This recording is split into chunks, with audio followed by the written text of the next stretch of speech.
ఎక్కేసినట్టే. ఇంతకుముందు ఒక పాట చూసా, ఆ పాట చూడండి. మామూలుగా ఎక్కలే, చూడండి ఎట్లా ఎక్కాను. అమ్మా కష్టపడతామంటే ఇది కష్టపడతాం కదా, ఇది మామూలు కష్టం కాదు.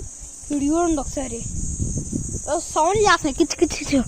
వామ్మో ఎక్కలేకపోతున్నా. ఇక్కడ చూస్తుంటే మొత్తం కనబడుతుంది. అర్థండి అదిగోండి అక్కడ అసలేదు కనబడుతుంది. ఒక కొండ కనబడుతుంది చూడండి, చిన్న కొండ వాటిది. వామ్మో కింద ఒక్క అడిగేసి కింద పడిపోవడమే నా పనికి. ఎట్లా కొట్ట బయట ఇక్కడ ఇంకా డేంజరస్గా ఉంది. ఇక్కడ చూడండి ఆ కొండ కింద దిగా ఇప్పుడు దాకా. చాలా ఇంకో పాట ఉంది, చాలా పాటలు ఉన్నాయి.